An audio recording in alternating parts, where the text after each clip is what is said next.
واجب الوتر کی قضا ہے، سنتوں کی قضا نہیں ہے۔ اب یہ مرد حضرات بھی اسی طرح سے نمازیں پڑھیں اور خواتین بھی معراج کی رات اسی طرح سے نمازیں پڑھیں۔ اب یہ قضائے عمری پڑھ لینے کے بعد اور اگر آپ کچھ نفل نمازیں معراج کی رات پڑھنا چاہتے ہیں تو اس کا کیا طریقہ ہے؟ تو یہ قضائے عمری کے بعد بھی نفل نماز جو معراج کی رات خصوصی جو نماز پڑھنا ہے وہ 2 رکعت نماز ہے۔ اس کی نیت کیسے کرنا ہے؟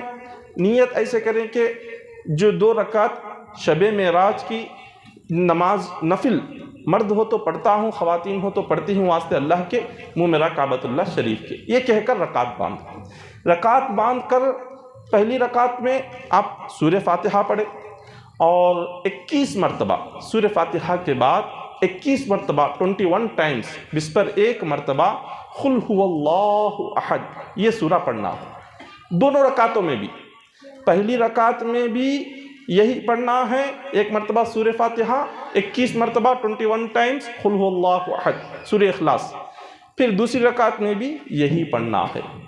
اب یہ معراج کی نفل پہلی نفل نماز ہے، یہ 2 رکعت آپ نے پڑھ لیا، آپ نے سلام پھیر دیا، سلام پھیرنے کے بعد کم از کم 10 مرتبہ درود پاک پڑھے۔ اب اس نماز کی فضیلت کیا ہے؟ اس نماز کی فضیلت یہ ہے جو کوئی یہ نماز پڑھے گا اللہ تبارک و تعالیٰ اس کے دل کو کبھی مردہ ہونے نہیں دے گا، دل ہمیشہ زندہ ہوگا۔ اب دل زندہ رہا تو اس کے کیا فائدے ہیں، دل مردہ ہو گیا تو اس کے کیا نقصانات ہیں، یہ بھی جاننا ہے۔ دل جب مردہ ہو جاتا ہے تو بندے کو گناہ نظر نہیں آتا۔ دل مردہ کب ہوتا ہے؟ بندہ گناہ کرتے کرتے کرتے کرتے اتنا آگے بڑھ جاتا ہے کہ اس کو گناہ ہی نظر نہیں آتا۔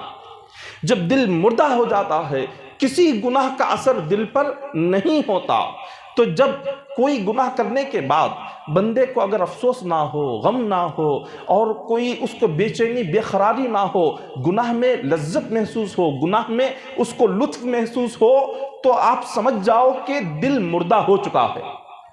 اور جب دل زندہ ہوتا ہے، زندہ دل کی علامت یہ ہوتی ہے کہ اگر اس بندے سے چھوٹا سا بھی گناہ ہو جائے وہ بے چین ہو جاتا ہے۔ چھوٹے سے گناہ پر اگر کسی انسان کو آنکھوں میں آنسو آ جائے، وہ رونے لگ جائے کہ مجھ سے یہ کیا ہو گیا، میں نے یہ کیا کر دیا، چھوٹے سے گناہ پر بے چینی ہو جائے، بے قراری ہو جائے، دل میں ڈر پیدا ہو جائے، دل میں خوف پیدا ہو جائے، تو سمجھ جاؤ کہ دل زندہ ہے۔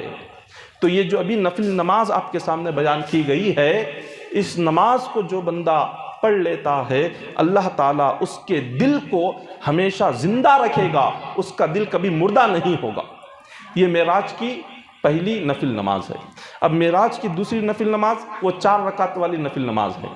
ایک سلام کے ساتھ معراج کی رات 4 رکعت نفل نماز پڑھے، نیت یہی کرے کہ معراج کی 4 رکعت نفل نماز پڑھتا ہوں واسطے اللہ کے، منہ میرا کعبۃ اللہ شریف کے۔ آپ رکعت باندھے، رکعت باندھ کے ہر رکعت میں 1 مرتبہ سورہ فاتحہ، 1 مرتبہ سورہ فاتحہ اور 27 مرتبہ 27 ٹائمز جس پر 7 مرتبہ قل هو اللہ احد سورہ اخلاص یہ سورہ کو پڑھنا ہے۔ چاروں رکعتوں میں بھی ہر رکعت میں یہی 1 مرتبہ سورہ فاتحہ، 27 مرتبہ قل هو اللہ احد سورہ اخلاص، چاروں رکعتوں میں یہی پڑھے۔ اس کے بعد سلام پھیر کر 70 مرتبہ درود پاک پڑھے، 70 مرتبہ درود پاک پڑھ لے۔ اس نماز کی فضیلت کیا ہے؟ اس نماز کی فضیلت یہ ہے کہ وہ بندہ یہ نماز پڑھنے کے بعد اللہ کی بارگاہ میں اپنے زندگی کے پچھلے جو گناہ ہوں وہ گناہوں کو یاد کر کے وہ اللہ کی بارگاہ میں رو کر اس کی معافی کی دعا مانگے گا تو اللہ تعالیٰ یقیناً اس کی دعا کو قبول فرمائے گا۔ اس نماز کی برکت سے اس کے گناہوں کی مغفرت اور بخشش ہو جائے گی۔ پچھلی زندگی میں اس نے جس قسم کے بھی گناہ کیے ہو، اس رات اس نماز کو پڑھ کر رو کر گڑ گڑا کر رب کی بارگاہ میں اگر اس کی مغفرت اور بخشش کی دعا مانگے گا تو اللہ تعالیٰ یقیناً اس کے گناہوں کی مغفرت اور بخشش فرمائیں گے۔ اور اس نماز کی دوسری فضیلت یہ ہے کہ اللہ تعالیٰ آئندہ زندگی میں اس کو نمازی بنا دیں گے۔ آئندہ زندگی میں وہ بندہ نمازی بن جائے گا، نیک اعمال کرنے والا بن جائے گا، وہ عبادتوں کے راستے پر آ جائے گا، نیکی کے راستے پر آ جائے گا، گناہ سے ہٹ جائے گا، یہ نماز کو، یہ 4 رکعت نماز پڑھنے والا۔ یہ دوسری نماز ہو گئی معراج کی رات کی۔ پہلی 2 رکعت والی نماز تھی کہ جس میں 1 مرتبہ سورہ فاتحہ پڑھنا اور اس کے بعد 21 مرتبہ قل هو اللہ احد کا سورہ پڑھنا تھا۔ اس کی فضیلت یہ تھی کہ اللہ تعالیٰ اس کے دل کو کبھی مردہ ہونے نہیں دے گا، دل زندہ رکھے گا۔ دوسری جو نماز ہے 4 رکعت والی نماز ہے، ہر رکعت میں 1 مرتبہ سورہ فاتحہ اور بسپر 7 مرتبہ 27 مرتبہ سورہ اخلاص قل اللہ احد پڑھنا ہے، اور یہ 4 رکعتیں ہیں اور ہر رکعت میں یہی پڑھنا ہے ایک سلام کے ساتھ۔ اور اس کی فضیلت کیا ہے؟ اللہ تعالیٰ اس نماز کے پڑھنے والے کو جس زندگی کے جو بھی پچھلے گناہ ہیں وہ یہ نماز پڑھ کر اگر گڑ گڑا کر سچے دل سے اپنے گناہ کی معافی کی دعا مانگے گا تو اللہ تعالیٰ یقیناً گناہ معاف فرما دیں گے۔ اب تیسری جو نماز ہے وہ 12 رکعت والی نماز ہے۔ معراج کی رات 12 رکعت نماز پڑھیں، ہر رکعت میں سورہ فاتحہ پڑھنا ہے 1 مرتبہ۔ سورہ فاتحہ کے بعد جو بھی سورہ یاد ہو وہ سورہ پڑھ لے 12 رکعت میں، 12 رکعت کی نیت کرے، 2 رکعت کر کے 12 رکعت نماز پڑھیں، سورہ فاتحہ 1 مرتبہ، اس کے بعد جو بھی سورہ یاد ہو وہ سورہ پڑھے، یہ 12 رکعت میں۔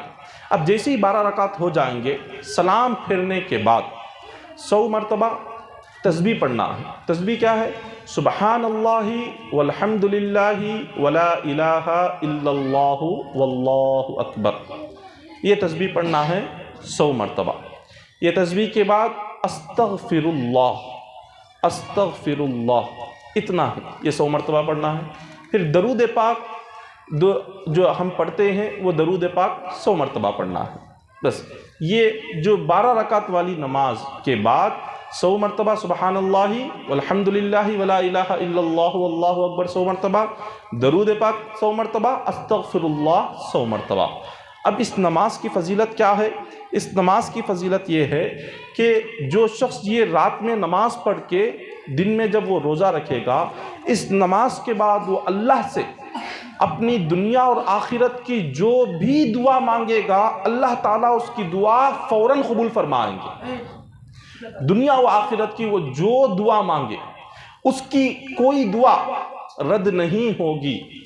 اس کے زندگی کے جیسے بھی مشکلات کیوں نہ ہو، جیسی بھی پریشانی کیوں نہ ہو، جیسی بھی مصیبت کیوں نہ ہو، زندگی کی جیسی بیماری کیوں نہ ہو، وہ بندہ اس نماز کو پڑھ کر رب کی بارگاہ میں جب اپنے دعا کے لیے ہاتھ اٹھائے گا، اللہ تعالیٰ اس کے ہاتھوں کو خالی نہیں لوٹائے گا، اللہ تعالیٰ ضرور اس کی دعا قبول فرمائیں گے۔